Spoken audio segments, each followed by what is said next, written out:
Holidays, I decided to visit New York City to visit my college friend, and to start this trip strong, I kicked off with a long-awaited matcha crawl. My first stop was 12 Matcha because this is supposedly the #1 matcha in New York City. The line was too long and I am very impatient, and so I went to ENLY instead. And from the reviews, I can tell that the matcha was very aesthetically pleasing, but $16 for matcha is way overpriced wherever you are. Nonetheless, the matcha came with this cream topping and yeah, that strawberry flavor, and honestly, it was very visually aesthetic. The $16 for a matcha, was it worth it?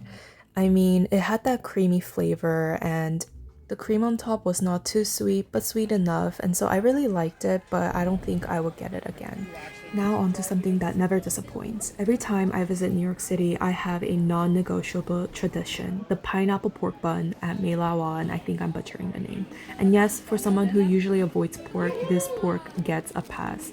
And pro tip, bring cash. It's cheaper and you get to skip the long kiosk line. For $3, you get this bun with lightly sweet crust, and in the inside it's very pillowy and soft with savory, juicy pork filling.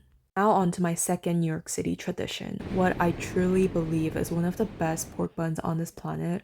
I'm absolutely going to butcher the name, but it's Fuzhou Weizhong Weizhong. Please don't make me say this, but it's hidden in the basement of what feels like an abandoned mall, or I guess it is an abandoned mall. And for $5, you get 6 small steamed buns loaded with juicy pork. The exterior is fluffy, the inside is bursting with flavorful broth, and if you pour the sauce they give you on the side inside the bun after that first bite, OMG, it's life-changing. And honestly, every bite feels like heaven, and this is one of the most affordable eats in New York City. And after stuffing myself, I did a little fit check, but then I don't know what happened to my hair. And then I took the leftovers and I kind of ate it on the train, hoping that yeah, people won't be too bothered by the smell of it. And then I headed over to Gershwin Theater to watch Wicked on Broadway and saw this really cute couple dancing. And look at that, they knew I was going to go watch Wicked, although that's not the Wicked I'm watching, but I did watch that movie twice before this. And so I was really excited to see what the original Wicked on Broadway was.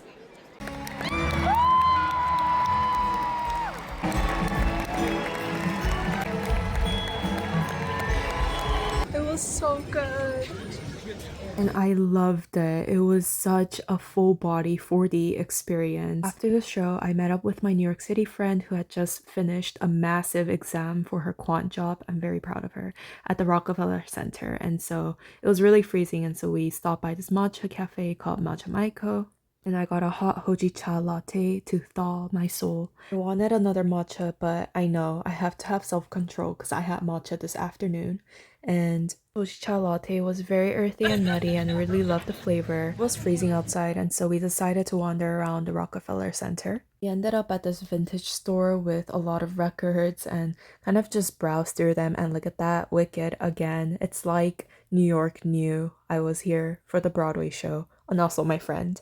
And then we just started randomly flipping through things and looking around, but mostly just to talk and catch up because it's been a while. Went and walked around New York, looked at some earmuffs, and honestly I kind of wanted that, but I didn't get it because self-control.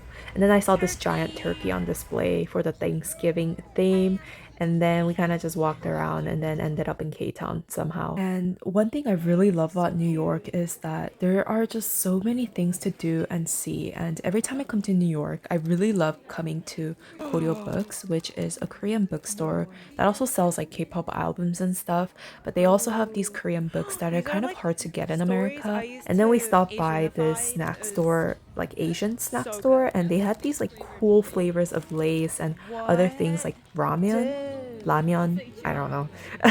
I'm Korean, so we say ramyeon. And then there were these like matcha flavored everywhere, and I just kind of wanted to get everything, but yeah, I didn't get it. And then we watched Phantom of the Opera at my friend's house. There's just something so relaxing about ending your day in bed with food and watching something. Now on to the second day where I get to spend all day with my friend. And isn't she such a cutie? Aren't we such cuties? We kind of got out of bed like slots and didn't make it outside until the afternoon, which meant we were starving. And so we headed over to Liberty Bagels on 7th Avenue. And I usually stick to Koreatown or Chinatown when I'm in New York, but today I decided to be brave and try the real New York City thing, like trying a bagel. And mind you, I've actually never tried a New York City pizza slice, but yeah, that's on my to-do list. And immediately as I walked in, I was so overwhelmed, and that's in a good way, by the sheer amount of cream cheese options. I wanted one scoop of each just to like try out the flavors. And even though it was quite expensive, I think it was worth the experience. My friend got the classic bagel with lox and avocado and scallion cream cheese, and honestly I did want to try it, but I really cannot do raw food, and so I didn't try it. I got the Liberty rainbow bagels with the powerhouse filling, and instead of the cheese I swapped it for the tofu spinach artichoke spread, and it was very, very delicious and filling and hearty. And look at that, it came out steaming hot. It was so good. And my only critique is that the bagel itself was too chewy for my liking, but it was very solid. And next we headed over to get dessert at this Aoko Matcha cafe, and they have 5 levels of matcha intensity gelatos. And so I took a sample of each, and also the other flavors like black sesame and hojicha, and I personally love the hojicha flavor. It was not too sweet and it had that like earthy flavor. And my friend got the one of the really high levels of the matcha scoop, and that honestly tasted really good too. We kind of tried each other's. And that's something I love about being with someone else. You know, you get to spend time with them and catch up, but you get to also share the food and share the flavors with each other. And don't get me wrong, I love solo traveling, solo eating, and just treating myself and having that alone time, but I also very much treasure the time I spend with the people I love. And then next, we headed over to Grand Central, and it was pouring outside, and so this was a nice stop to just kind of defrost and not get wet, but also to look around the local vendors and local artists. And I know they might be pretty pricey, but yeah, just support your local artists and vendors if you can.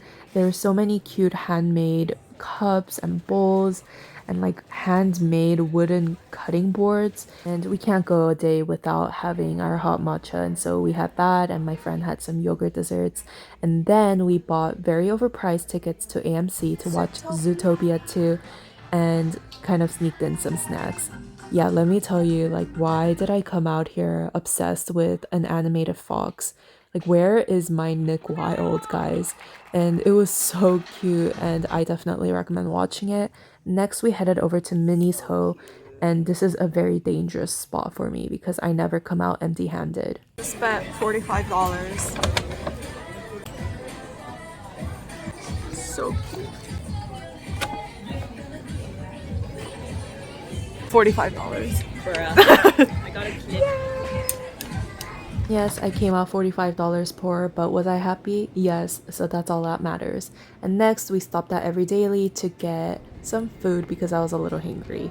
And Everydaily is known to sell doshirak, which are prepared Korean lunch boxes. And I got some fish, this tteokgalbi, and fish croquette with panchan and purple rice. And it was so hearty and so good, and kind of reminded me of my childhood because I used to eat something like this for lunch every day when my mom used to pack me lunch. I kind of miss those days. And yeah, this fish was a little salty, but it was really good with the rice. Last day in New York. And now for my last day, I really wanted to try getting 12 matcha again, and so I went early in the morning, and there weren't that many people in line yet, and so I was very lucky, and it was time for that matcha redemption arc. I ordered a matcha with almond milk, unsweetened, kind of going for that authentic, slightly bitter profile because I really like that matcha flavor. And wow, was it an experience? They make it in front of you, and it was rich, creamy, and incredibly high quality. It was not too harsh, the flavor itself, and not too grassy. It's very smooth and balanced, and yeah, if you like your matcha a little sweetened, then I would get it sweetened. But yeah, I really love that flavor. And honestly, I think this is one of the best matcha I've ever tried. And then next, I met up with a few friends in New York and we ate at Cho Dang Gol.